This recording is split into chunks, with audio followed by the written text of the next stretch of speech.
মিথ্যা কথা বলেছেন। প্রথম কথা, কে করেছে আমি জানি না। যদি যে বলছে সে কি তুলসী অধিকারীর ছেলে?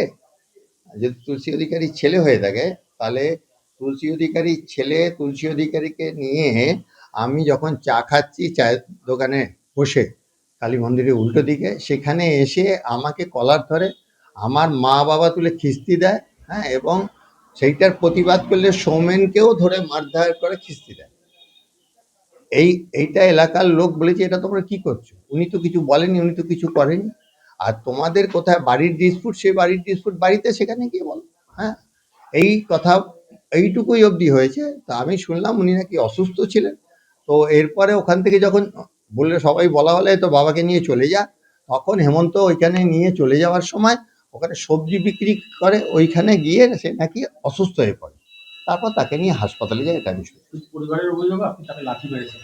লাথি মারার কোনো সুযোগই নেই, উল্টে তিনি আমার এরকম কলার ধরেছেন। পরিবারের অভিযোগ আপনি উনি যে কাউন্সিলর 23 নম্বর ওয়ার্ডে, আমরা ওনার বিপক্ষে ওনার এগেনস্টে তো কোনো চিঠি করিনি। আমরা করেছি আমাদের বাড়ির পাশে যারা আমাদের অসুবিধা হচ্ছে, যার জন্য এই যে আপনারা বাইরে বেরোলেই দেখতে পাবেন যে কিভাবে ইনলিগাল কনস্ট্রাকশনটা করছে, আমরা তাদের বিপক্ষে চিঠি দিয়েছি। সেটা ওনার কিসে ওনার কি অসুবিধা হলো আমরা জানি না।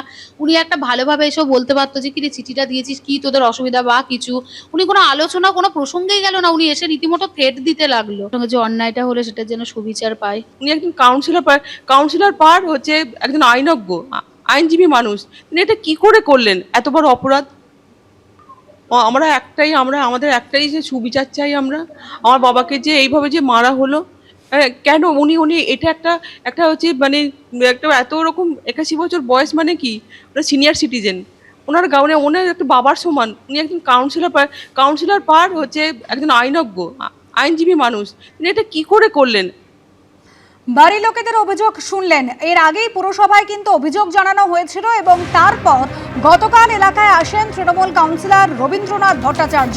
তার ছেলেকে, ওই বৃদ্ধের ছেলেকে কিন্তু অকথ্য ভাষায় গালিগালাজ করা হয়, হুমকি মারধরের অভিযোগ পর্যন্ত সামনে এসেছে। সেই সময় ছুটে যান 81 বছরের বৃদ্ধ তুলসী অধিকারী। কাউন্সিলর তাকে লাথি মারেন, অচৈতন্য অবস্থায় পড়ে যান। এরপর হাসপাতালে নিয়ে গেলে তাকে মৃত বলে ঘোষণা করা হয়। আর এরপর দল থেকে তাকে সাসপেন্ড করা হয়েছে এবং যার পর গ্রেফতার করা হয়েছে ওই তৃণমূল কাউন্সিলর রবীন্দ্রনাথ ভট্টাচার্যকে।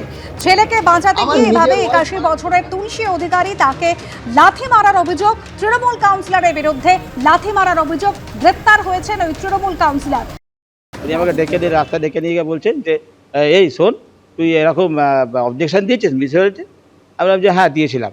কেন দিয়েছিস? আমি যে আমাকে বলেছিলিস যে মিউনিসিপ্যালিটি অবজেকশন দেবো? আমি ধরতে গেলাম বাবাকে তখন ঠেলে লাথি মারতে গেছে ক্যাপ করে রবীন্দ্র।